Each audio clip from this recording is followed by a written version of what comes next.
one of the preferred methods of assassination during the Renaissance was poison. So you hear lots of stories of different politicians, or wealthy nobles using poison to dispatch their enemies. So obviously that was appealing to us. What we also had to wrestle with was that in the first game, one of the subjects that comes up amongst the assassins is the use of poison and how it's considered like the tool of a coward. But there is, again, because I can't say too much without giving away spoilers, there is a narrative justification for not just the use of poison in our world, because it's pretty much a given during the Renaissance, but the fact that assassins are now allowed to and are encouraged in some cases to actually use poison is explained when you play the game.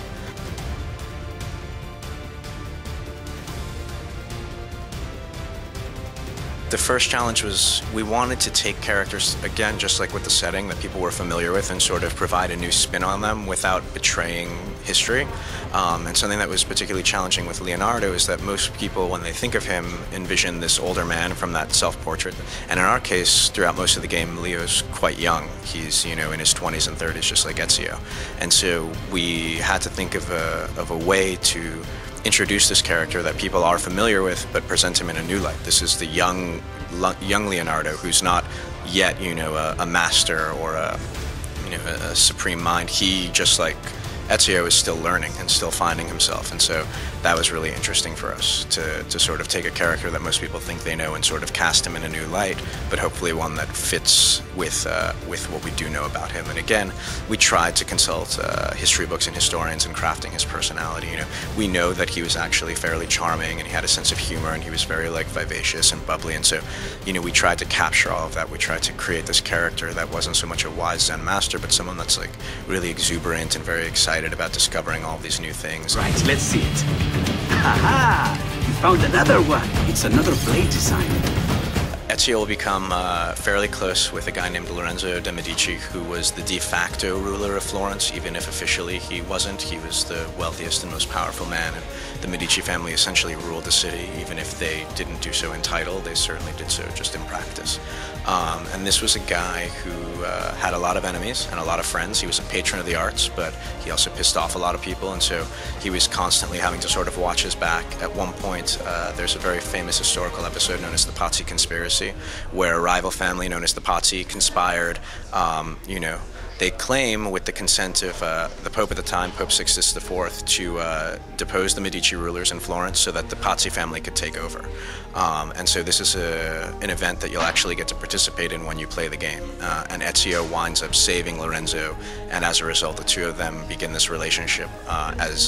As we'll eventually discover, the men that wanted Lorenzo dead are the same people responsible for the tragedy that befalls Ezio at the beginning of the game, and so their interests are aligned and they begin to work together to uncover this mystery and take down the bad guys.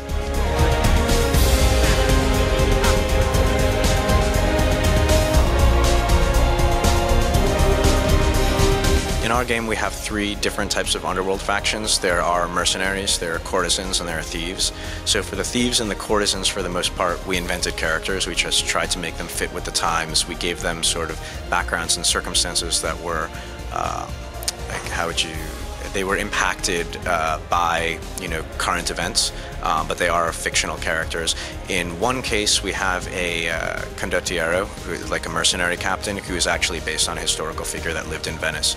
So when possible, we did try and weave some of the underworld figures in with actual historical figures, but in cases where we couldn't, we just tried to make them as true to the time period as possible.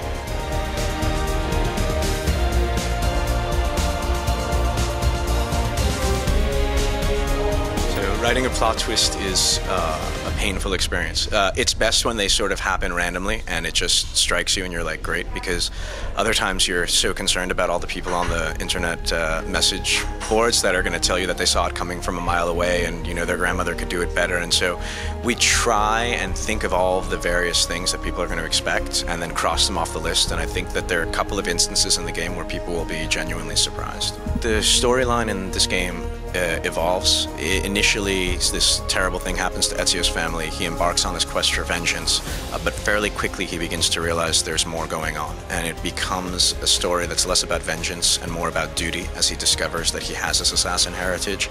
And obviously you'll discover that the people involved in the the tragedy that befalls his family may or may not also be associated with the Templars. Because at the end of the day, the Assassin's Creed franchise is also very much about this eternal struggle between these two sides. And so we eventually in the story will work to show the player how it is the events at the beginning of the game are connected to the ages-old struggle between Templars and Assassins. So it still plays a very big role in our game, but its details are for the player to discover.